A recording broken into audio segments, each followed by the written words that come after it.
Señor y Padre nuestro que estás en los cielos, santificado, glorificado sea tu nombre. En esta hora vamos a compartir esta lección. Que sea tú nuestro guía, nuestro maestro, y que todos los que nos escuchan y nos ven por este medio sean bendecidos por el poder de tu Santo Espíritu.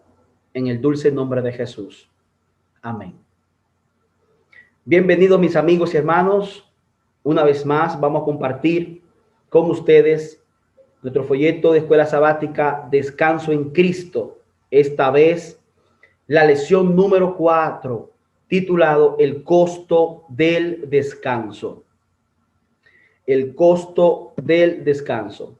El folleto de esta semana, la lección estará apoyado sobre los libros, versículos y capítulos de 2 de Samuel 11, 1 al 27, 2 de Samuel 12, 1 al 23, Génesis capítulo 3, verso 1 al 8 y 1 de Juan 1 al 9. El versículo para memorizar está en Salmos 51, 10. Así dice: crea en mí, oh Dios, un corazón limpio y renueva un espíritu recto dentro de mí. El salmista David, aquí en este verso, está levantando un clamor ante Dios. Está levantando una oración y esas palabras están reflejando un arrepentimiento. En esta semana vamos a estudiar algunos episodios de la vida de David. Lo bueno y también sus errores y su arrepentimiento. Esta lección es de bendición. En la parte del sábado habla acerca de la paz, habla acerca de cómo las personas tratan de buscar la alegría, la paz, el descanso, aún le cueste dinero. A lo mejor una persona que hizo una villa apartada de la ciudad, buscando descanso, ese ser humano que hizo un viaje también apartada de la sociedad, buscando alegría, buscando descanso. Así podemos ver la figura que está a la derecha. Vemos una señorita que está contemplando un valle con montañas. Noten algo, dice la lección que muchos se desesperan por encontrar un poco de paz y tranquilidad. También están dispuestos a pagar por ello. En muchas grandes ciudades hay habitaciones sin internet que se pueden alquilar por hora. Las reglas son estrictas. Nada de ruido, nada de visitas. La gente está dispuesta a pagar para poder sentarse tranquila y simplemente pensar o dormirse una siesta. Hay cápsulas para dormir que se pueden alquilar, hermanos y amigos. Escuche, cápsulas, pastillas que se pueden alquilar en los aeropuertos y en los auriculares con reducción de ruidos. Son artículos habituales. Incluso hay capuchas de tela o protectores de privacidad plegables que se pueden comprar para colocarse sobre la cabeza y el torso para un descanso rápido en el lugar de trabajo. El ser humano, cueste lo que cueste, paga para tener paz. Y yo pregunto, ¿acaso habrá esa solución, aunque cueste dinero, para que el ser humano sienta la real tranquilidad y la paz que anda buscando? Decíamos en la lección anterior que usted puede alcanzar todos sus objetivos, metas, sueños. Usted puede viajar el mundo entero, usted puede construir una villa fuera de la sociedad. Sin embargo, el ser humano está luchando con un vacío existencial que solamente Jesús puede producir esta alegría, este gozo y esta paz. La gente busca todo tipo de mecanismo para tener paz. Sin embargo, no vienen al dador de la paz. En la parte del domingo, agotado y cansado, podemos imaginar gente buscando, luchando, tratando. Sin embargo, a pesar de todos esos intentos, puede atraer agotamiento y por lo tanto también sentirse cansado. En una cálida tarde, hablando acerca del rey David, la Biblia habla de este episodio y queremos compartirlo con ustedes. Y dice el folleto que una cálida tarde de primavera, el inquieto rey David pensaba por la terraza de su palacio, paseaba, debía haber estado con su ejército, otro lado del Jordán, o sea, debía estar en la batalla, debía estar en la guerra, pero él se encontraba paseándose en el palacio. Dice que debía estar guiando el pueblo de Dios para derrotar a los amonitas y finalmente llevar paz al reino. Pero ¿qué ocurre?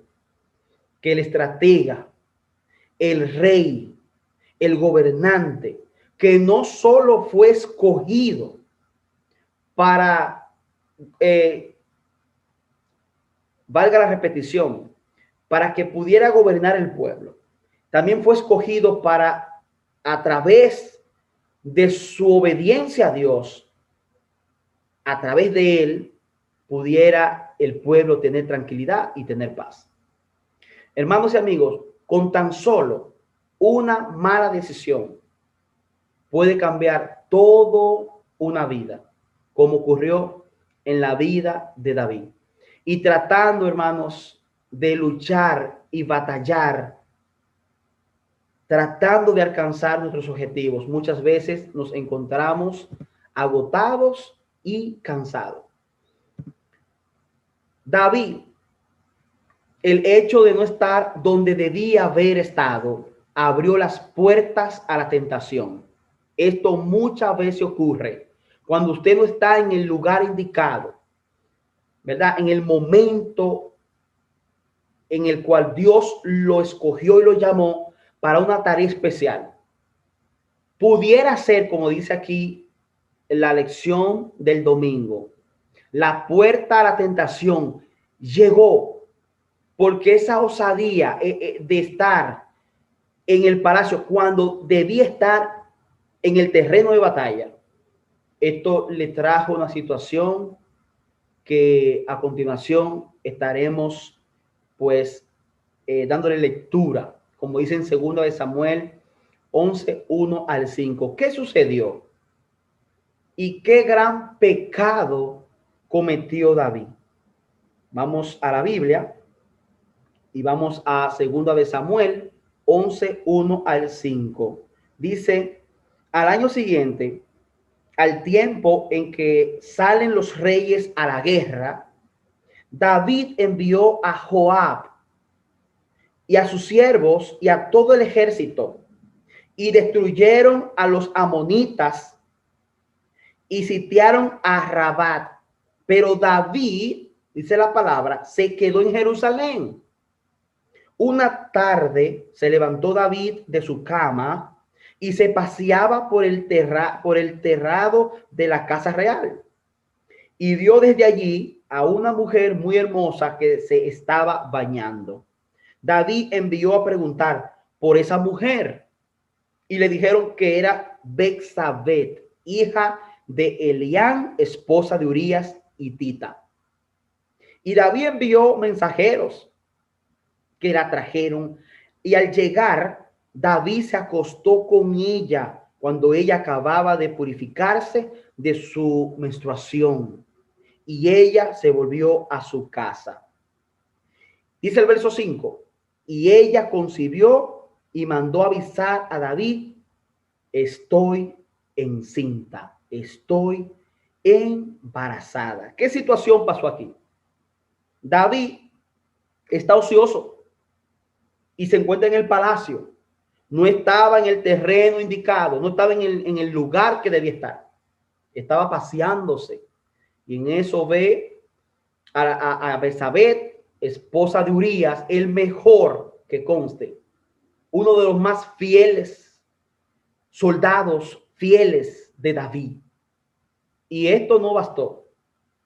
Ya leímos que la manda a llamar y David entonces se acuesta con Betsabé y producto a ese pecado, ahora Betsabé está embarazada. ¿Qué situación más difícil? Mire, David vio a esta mujer hermosa. Entonces, ¿qué ocurre?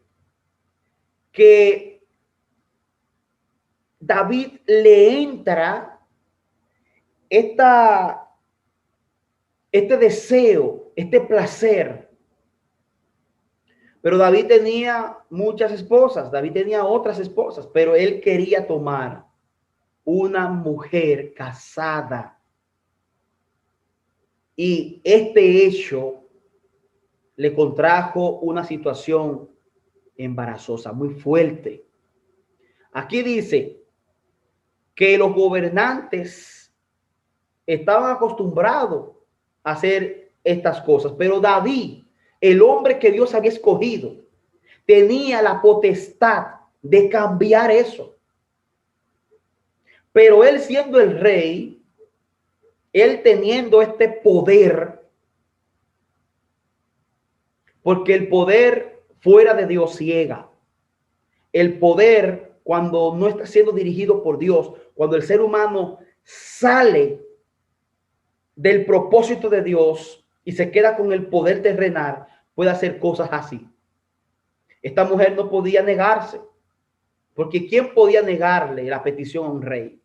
Aunque sí ella podía negarse, pero esto le costaba la muerte.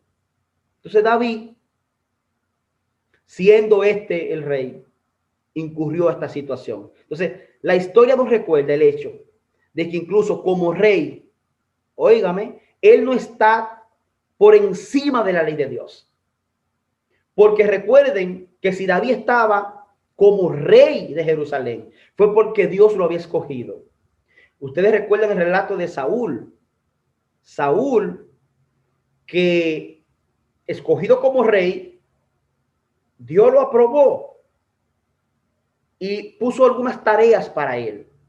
Pero él comenzó a confiar en él, a hacer su voluntad. Entonces fue quitado del reinado. Fue sustituido por el rey David. Y David tenía todo el poder de parte de Dios y tenía la gracia divina de Dios. Sin embargo, estar ocioso, no estar en el lugar correcto, le produjo esta situación al rey David. De hecho, la ley existe como una protección, una salvaguarda. Y cuando incluso el rey se desvió de ella, enfrentó terribles consecuencias, tan pronto como David transgredió los límites de la ley de Dios. Comenzó a sentir sus efectos en todos los aspectos de su vida. David pensó que su apasionada aventura había pasado desapercibida y sin embargo, Betsabé ahora estaba embarazada y su esposo estaba lejos. Entonces, era un momento que David estaba yendo poco a poco a su precipicio. ¿Por qué? Porque él se apoyó en ese momento en él. Pecó contra Jehová. Hizo lo malo delante de Jehová. Y más adelante vamos a ver porque él no tan solo toma a la mujer ajena. Ahora la consecuencia de este pecado es el embarazo. Y cuando intentó cómo librarse, que no pudo, ¿cómo termina esta historia? Mire, segunda de Samuel 11, 6 al 27. Mire, vamos a leer. Escuche cómo dice. Entonces David mandó decir a Joab: envíame a Urías, el hitita. Y Joab se lo envió. Este es el esposo de Besabet. Cuando llegó Urías, David le preguntó por salud de Joab, por el ejército y por la guerra. Después dijo David a Urías: desciende a tu casa y lava tus pies. Y al salir Urías de casa del rey, fue tras él comida real. Pero Urías durmió a las puertas de la casa del rey. O sea que Urías, en vez de irse a su casa, estrategia de David, porque David quería que Urías llegara, pues, y estuviera con su mujer, para que ese embarazo, ¿verdad?, pueda ser librado y se pueda decir que ese niño que tenía en su vientre Betsabé era de Urías. Pero ¿qué hizo Urías? Urías era un hombre que estaba enamorado, apasionado, era fiel a su rey. Y en vez de irse a su casa, decidió entonces dormir ahí cerquita del palacio. Entonces avisaron a David que Urías no había descendido a su casa. Y le dijo David: ¿no ha venido de camino? ¿Por qué no descendiste a tu casa? Urías respondió: el arca e Israel y Judá están bajo tiendas, y mi señor Joab y sus oficiales en el campo. Y había yo de entrar en mi casa y dormir con mi esposa. Por tu vida que yo no haré tal cosa. Fíjese cómo este hombre responde al rey, que su fidelidad estaba por encima de estar con su esposa. Sin embargo, David, viendo esto, seguía con su entramado, seguía con su juego, estaba apartado de Dios. Cuando el ser humano está apartado de Dios, no siente cómo resolver el asunto, no para, sino que su ceguera espiritual lo hace que continúe con su plan. Entonces David dijo a Urías: quédate aún hoy y mañana te despacharé. Y Urías se quedó en Jerusalén ese día y al siguiente día. Entonces dice el verso 13: y David lo convidó y le hizo comer y beber ante sí hasta embriagarlo. Y él salió a dormir en su cama y los siervos de su señor, pero descendió a su casa. Venida la mañana, David envió una carta por mano de Urías. En ella había escrito: poned a Urías al frente de la batalla y desamparadlo para que sea herido y muera. Escuche la atrocidad, la monstruosidad, donde el rey está planificando la muerte de Urías. Urías no desciende a su casa. Urías no decide estar con su esposa para estar ahí como guardaespaldas del rey. Sin embargo, el rey está tan lejos de Dios, está tan apartado de Dios, que planifica la muerte. ¿Y con quién manda la propia muerte? Con la misma víctima, Urías. Que lo pongan en el lugar estratégico del enemigo y que lo desamparen para que muera. Así, cuando Joab cercó la ciudad, puso a Urías en el lugar donde sabía que estaban los guerreros más valientes. Dice el verso 17: y cuando salieron los de la ciudad, pelearon con Joab y cayeron algunos siervos de David y murió también Urías el hitita. Entonces, ¿qué pasa ahora? ¿Cuál es la estrategia de David? La viuda. La viuda tenía derecho de casarse con la viuda. Entonces, este entramado, esta planificación de un hombre que fue escogido, lleno de la gracia de Dios, en este momento está en desgracia. Porque nosotros escogemos muchas veces apartarnos del propósito de Dios, apoyarnos de nuestro poder. Cuando el ser humano no tiene poder, entonces viene la situación del pecado, viene el agotamiento y viene el cansancio. Miren, la parte del lunes, llamado de atención. Aquí dice que en medio de uno de los momentos más oscuros de la vida de David, hay buenas noticias. Dios envía a su profeta Natán y David, que se conocían muy bien. Anteriormente, Natán había aconsejado a David sobre sus planes para construir un templo. Segunda de Samuel 7. Sin embargo, ahora el profeta viene con una tarea diferente y le habla al rey.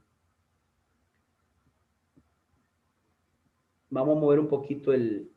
Ok, perfecto. Entonces, Natán contó una historia con la que David, el espectador, podía identificarse y sabía que David tenía un sentido de justicia, de integridad.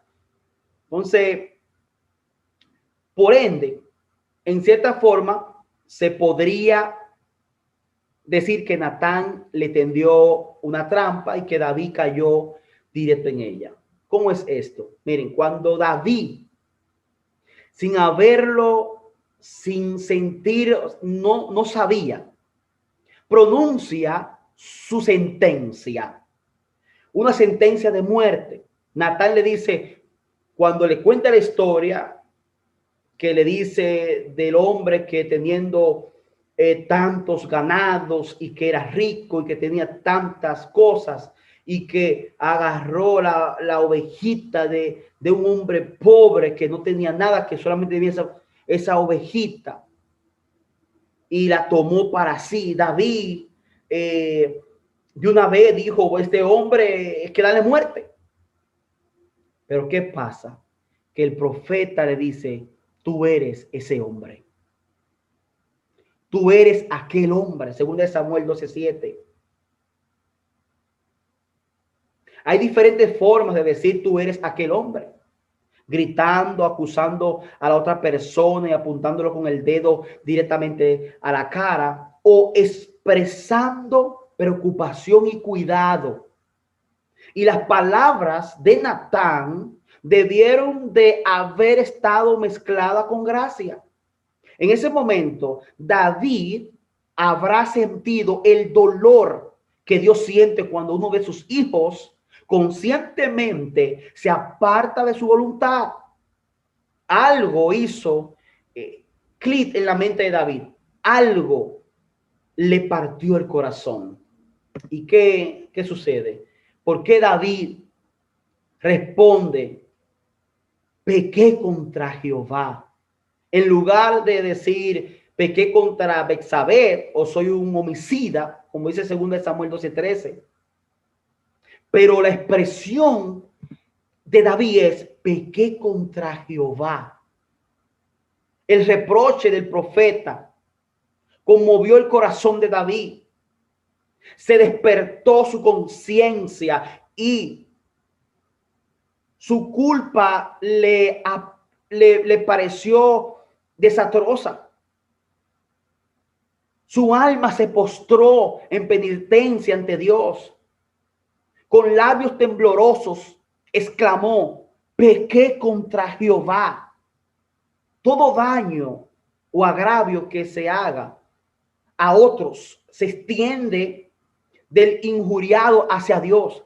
Entonces, David había cometido un grave pecado contra Urías y Betsabé. Toma una mujer ajena, Sale embarazada esta mujer.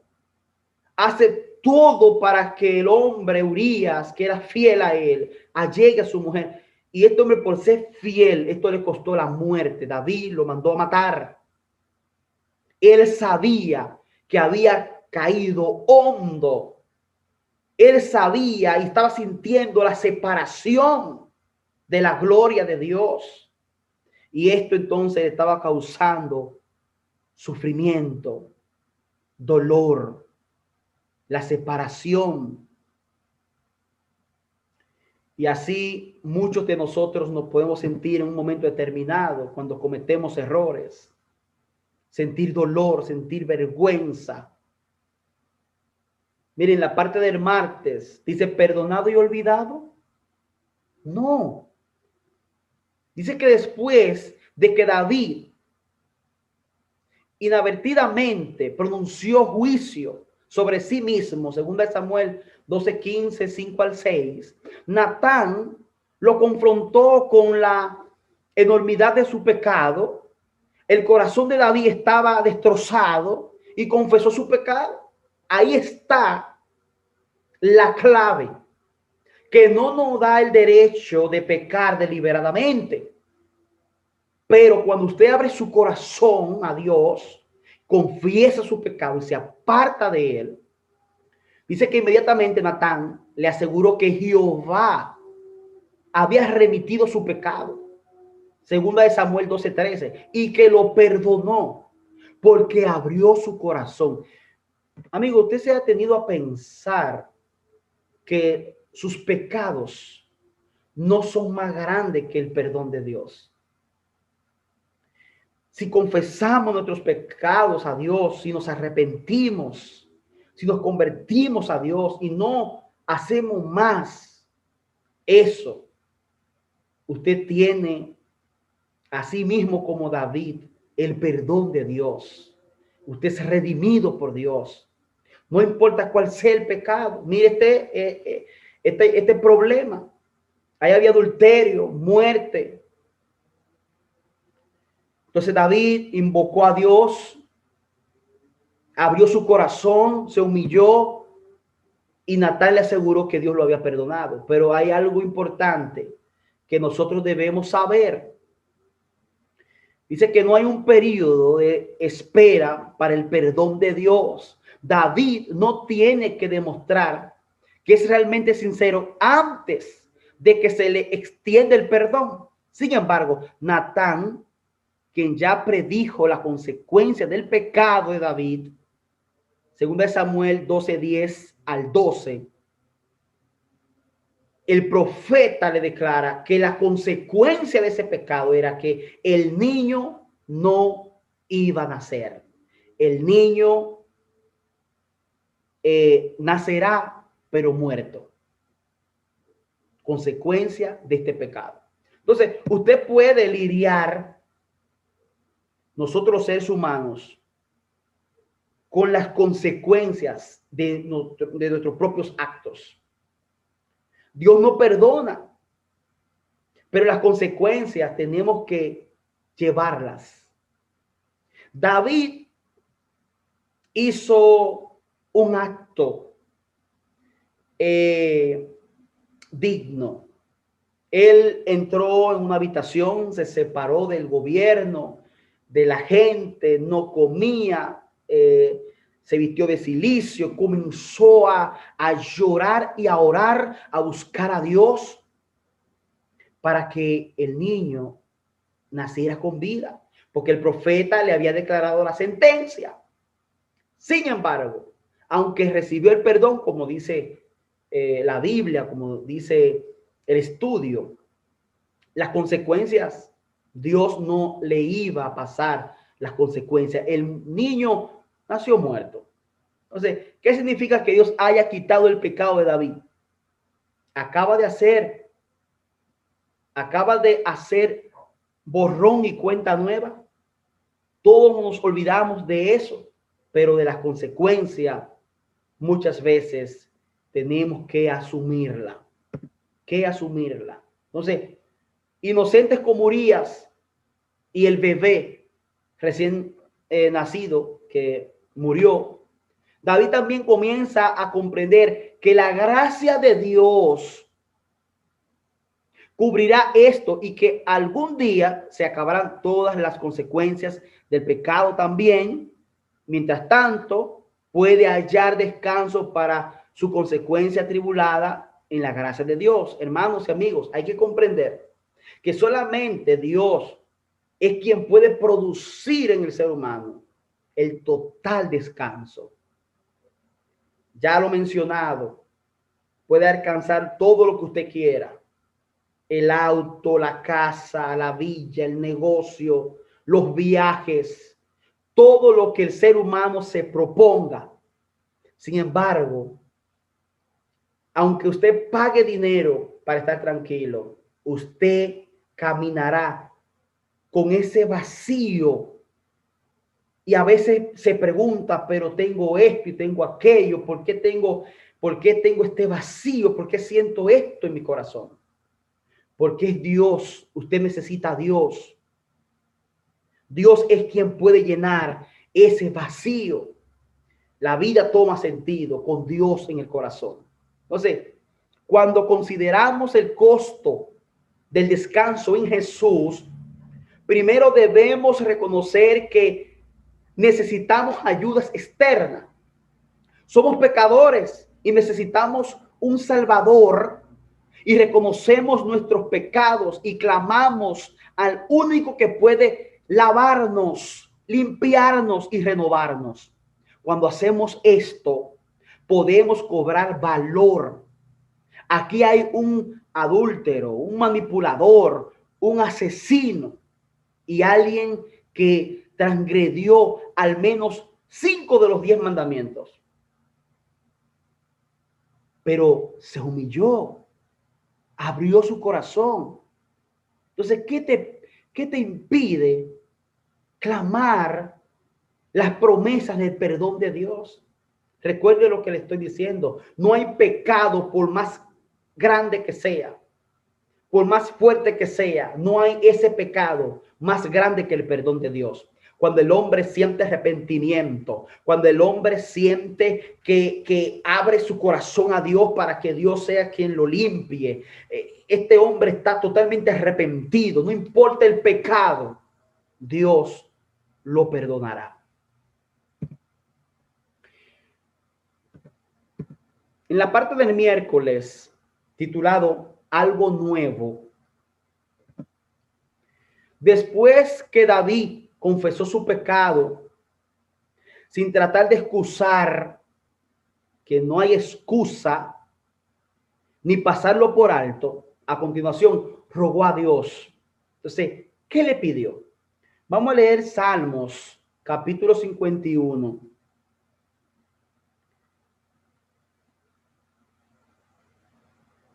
Salmos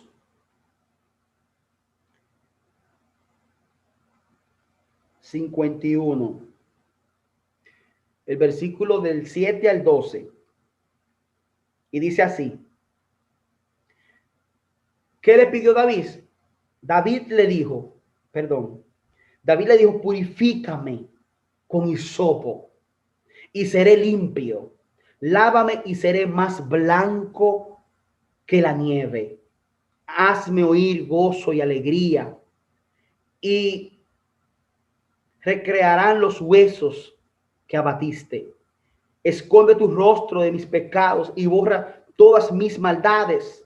Oh Dios, crea en mí un corazón limpio y renueva un espíritu recto dentro de mí.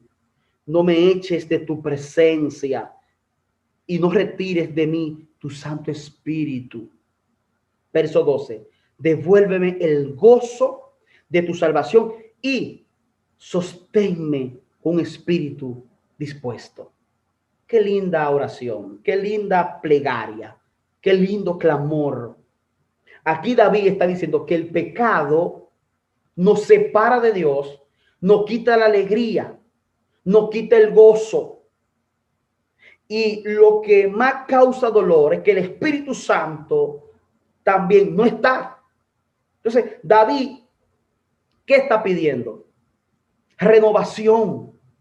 encuentro, presencia, guianza. Que esto solamente lo da Dios, el Espíritu Santo de Dios. Entonces, ¿por qué el ser humano, cuando vive una vida pecaminosa, vive una vida frustrada, amargada, raíz de amargura, está furioso, está alterado? Sencillamente porque no tiene la presencia de Dios en su vida. El ser humano, cuando incurre en esa vida pecaminosa, apartándose de Dios, la consecuencia de esto es una vida agotada, cansada. Entonces la clave está en arrepentirnos de nuestros pecados, buscar de Dios, el Todopoderoso, el Espíritu Santo, quien, dice David, que nos da gozo y alegría. Ahí está la esencia de la vida de un ser humano. Imagínense una vida sin gozo y sin alegría, sin la presencia de Dios. Entonces, la referencia de David a la purificación con hisopo utiliza la terminología conocida por todos los israelitas que alguna vez visitaron el santuario, al referirse a los actos rituales de purificación descrito en la ley de Moisés, Levítico 14:4. Reconoció el poder de un sacrificio, el sacrificio que vendría en el futuro para quitar los pecados del mundo, Jesucristo. Que recuerden que antes era el perdón de los pecados con corderitos, palomas, el permiso de Dios al sacerdote en ese momento. Pero Jesús, que estaba siendo crucificado, el velo del templo se rasgó en dos. El corderito que estaba para ser sacrificado se fue, porque por última vez y para siempre estaba siendo crucificado. El último cordero estaba representado en la vida de Jesús para todo el ser humano. David también pidió gozo y alegría frente a la enormidad de su pecado. ¿No es esto un poco de audaz? Pero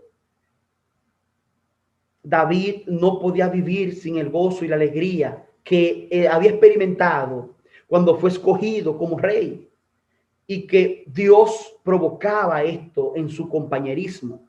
Cuando David no siente esto, está muriendo. Entonces el ser humano es así mismo. ¿Por qué no pedir el gozo y la alegría? Que Dios, Jehová Dios, es quien la provee. Quizás sea útil escuchar estas paráfrasis. Dime que me perdonas para que puedas entrar de nuevo al santuario, donde puedes escuchar el gozo y la alegría de quienes te adoran. Imagínense, hermanos y amigos, entrar a la iglesia y estar sentado en el banco, viendo que todo el mundo se está gozando, pero usted no está en ese gozo porque el pecado ha hecho un muro y se ha hecho más fuerte que usted. Entonces, por eso es que David dice, permíteme entrar a tu santuario y que yo me goce como todo el mundo. Porque entrar al santuario, entrar a la iglesia, es tener un encuentro con el rey. Entonces, imagínese usted allí con la mente fuera del lugar, triste, acongojados. Muchos cristianos están experimentando depresión, no pudiera ser, tristeza, no pudiera ser, desaliento, desánimo. ¿Por qué? Sencillamente porque el gozo que produce el Espíritu Santo y la alegría no está haciendo convivencia.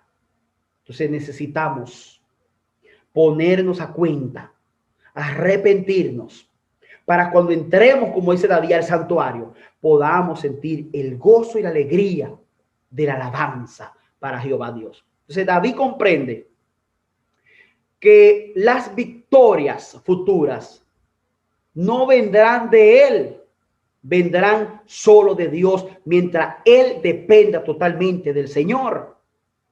Nosotros también debemos comprender que nosotros no producimos victorias. Quien produce la victoria se llama Jesús. Entonces, la vida cristiana victoriosa no depende solo de nosotros, depende de Jesús. Anhelamos su presencia, ansiamos su espíritu, queremos el gozo de su salvación, reconocemos nuestra necesidad de renovación y restauración, necesitamos su descanso, el acto divino de recrear, el descanso de la creación no está lejos del perdón. Crea en mí, oh Dios, un corazón limpio y renueva un espíritu recto dentro de mí. Salmo 51:10.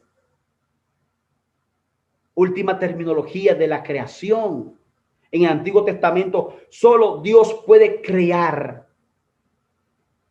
Solamente Dios puede recrearnos. Solamente Dios puede producir el descanso en el ser humano. No son los autos, no son las casas, no son los viajes, no es el dinero en el banco, no son los negocios. Dios en el corazón del ser humano. Aunque usted no tenga nada de lo mencionado, usted tendrá el gozo y la alegría si está haciendo la voluntad de Dios. En la parte del jueves, reflectores de la luz de Dios. El ser humano puede inventar unas lámparas que pueden alumbrar kilómetros. Puede inventar luces poderosas. Pero recuerden, son inventos humanos que en cualquier momento pueden apagarse. Sin embargo, la presencia y la gloria de Dios es propia de Dios y es capaz de iluminar por siempre la vida de aquel que decide arrepentirse. Iluminar, hacer luz su oscuridad. Entonces, probablemente lo más natural que podamos hacer después de superar un fracaso vergonzoso y experimentar el perdón sea tratar de olvidar que el hecho haya ocurrido alguna vez. Estos recuerdos pueden ser dolorosos y aprovecho para hacer este comentario. Hay personas que viven derrotados porque ellos piden perdón a Dios, Dios lo perdona, pero ellos no se sienten perdonados. ¿Por qué? Porque ellos no aceptan el perdón. Sí, parece fuerte, parece duro. No aceptan el perdón. No se sienten perdonados cuando ya Dios lo perdonó. Entonces viven una vida en derrota. Entonces, ¿qué quiere hacer David con su dolorosa experiencia? Vamos a leer Salmo 51, 13 al 19. Mire cómo dice. Entonces, enseñaré a los transgresores tus caminos y los pecadores se convertirán a ti. Líbrame de homicidios, oh Dios de mi salvación, y mi lengua cantará tu justicia. Señor, abre mis labios y mi boca publicará tu alabanza. Porque tú no quieres sacrificio que yo daría, no quieres holocaustos. El sacrificio aceptable para Dios es el espíritu quebrantado. Tú, oh Dios, no desprecia el corazón contrito y humillado. Haz bien con tu benevolencia, Sión, reedifica las murallas de Jerusalén. Entonces te agradarán los sacrificios de justicia, el holocausto y la ofrenda del todo quemada. Entonces ofrecerán becerros sobre tu altar. ¿Qué quiere decir David? Diezmos y ofrendas, donaciones, pero con un corazón apartado. Jehová no va a ver bien esta ofrenda. Será la ofrenda como la ofrenda de Caín. Quiso Caín dar lo mejor de lo que él sabía dar, pero su corazón estaba apartado. Entonces, ¿qué es mejor? Hacer la voluntad de Dios. hacer lo correcto delante de Dios. Entonces nuestras ofrendas, nuestros sacrificios tendrán sentido ante la vista de Dios. Dios aprobará todo lo que nosotros vamos a hacer, pero todo va a depender de esa convivencia de obediencia al propósito divino. Cuando un cuenco o un jarrón de vidrio, ¿verdad? Hay jarrones preciosísimos. Pero cuando este jarrón precioso cae y se rompe en pedazos, normalmente suspiramos y tiramos los pedazos rotos. Pues ya no sirven para nosotros. En Japón existe un arte tradicional llamado kintsugi. Kintsugi, que se especializa en regresar cerámica rota. Se utiliza un metal precioso como el oro líquido o la plata para pegar las piezas rotas y convertirlas en algo de gran belleza y de valor. Entonces, cada vez que Dios perdona nuestras transgresiones y nos vuelve a crear, algo cambia. Dios perdona nuestras transgresiones y nos vuelve a crear. Entonces, el precioso perdón de Dios une nuestros pedazos rotos con preciosidad y las roturas visibles pueden llamar la atención sobre su gracia. ¿Entendieron? Si el hombre es capaz de inventar cómo de un jarrón roto, destruido, en pedazos, utilizar mecanismos para unirlo y ponerlo tan bello como antes, y usted no descubrir que ese jarrón nunca se rompió. Así hace Dios con el ser humano cuando se arrepiente. Cambia nuestros corazones, cambia nuestra vida. El hombre viejo, el hombre del pasado, Dios lo sustituye por un hombre nuevo, con un corazón nuevo, y eso es lo importante. El espíritu quebrantado, el corazón contrito, son suficientes alabanzas para Dios y son rayos de luz que el mundo puede ver a nuestro alrededor. Nuestra experiencia de ser perdonados atrae a otros en busca del perdón. Cuando usted cuenta su testimonio, de dónde Dios lo sacó, hay personas que se sentirán atraídos y dirán, pero si él fue perdonado, yo también puedo ser perdonado. Entonces puede ser un canal. Entonces, Primera de Juan 1:9, en un breve resumen del Salmo 51, mientras David sabe que al corazón contrito y humillado, Jehová no lo desprecia.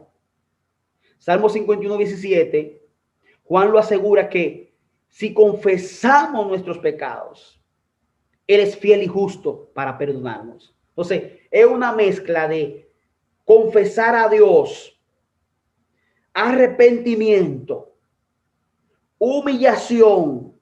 Entonces el salmista dice que Dios no rechazará un corazón contrito y humillado. Jehová perdonará. Entonces, ¿cómo puede aprender ahora mismo a aplicar las promesas de 1 de Juan 1:9? ¿Cómo deberías sentirte al saber que las promesas también son para ti? Si Dios pudo perdonar a David después de ese pecado tan fuerte, Dios puede perdonar los tuyos también. Pero hacer lo que hizo David, vino ante Dios arrepentido y humillado. Y ese pecado jamás volvió a repetirse en la vida de él. Entonces, finalmente, esta lección número 4, el costo del descanso. ¿Será que le cuesta mucho al ser humano descansar? Únicamente puede descansar en los brazos del Señor. entregándose a Dios. Ahí está el secreto. Entonces, la parte del viernes, para meditar, el resumen es el siguiente. El arrepentimiento de David fue sincero y profundo. No hizo ningún esfuerzo por aminorar su crimen. Lo que inspiró su oración no fue el deseo de escapar de los castigos amenazantes. Vio la depravación de su alma, aborreció su pecado. No solo oró pidiendo perdón, sino también pureza de corazón. La evidencia de su perdón y aceptación, la promesa hecha por Dios a los pecadores arrepentidos, los sacrificios de Dios son el espíritu quebrantado, el corazón contrito y humillado. No despreciará a Jehová.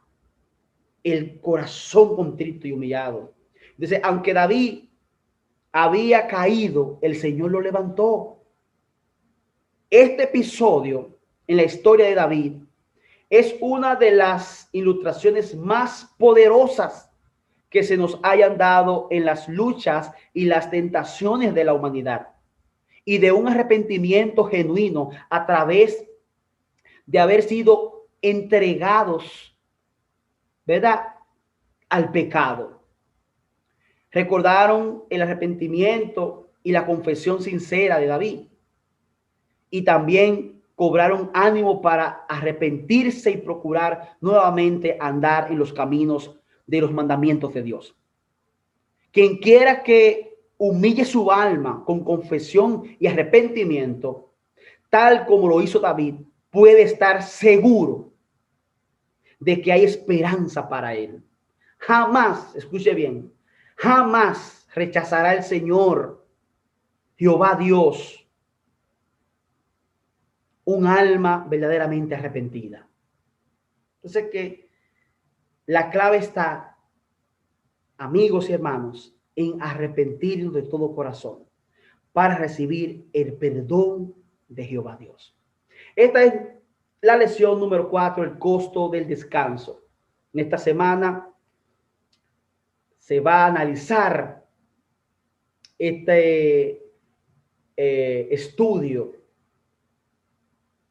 Ojalá que el Espíritu Santo de Dios nos pueda iluminar a todos y podamos ser guiados por Él. Confesemos nuestros pecados, vamos a arrepentirnos y vamos a hacer como hizo David. Vino ante Dios humillado y recibió el perdón. Hermanos, estamos en este medio con el propósito de predicar el Evangelio. Si usted, querido amigo o amiga que me está escuchando por estos medios, le interesa estos estudios, puede contactarnos a través del Facebook, Instagram, y así podemos conversar con usted, guiarlo a la verdad. Que Dios le bendiga mucho. Hasta otra entrega. Recuerde apoyar en nuestro canal. Suscríbase a nuestro canal. Si le gustó, regálenme un me gusta y comente en la caja de los comentarios. Que el Señor le bendiga a todos y vamos a finalizar con una oración. Señor y Padre nuestro que estás en los cielos, estamos agradecidos por tu palabra. Oh Señor, cuánto aprendimos que debemos arrepentirnos cuando fallamos. Todos cometemos errores, pero cuando venimos a ti con el corazón contrito, humillado, nos perdonas. Ayúdanos, Señor, guíanos, Espíritu Santo de Dios, y que el gozo y la alegría esté en nuestras vidas. En el dulce nombre de Jesús. Amén. Amén. Bendiciones. Que el Señor Dios les bendiga.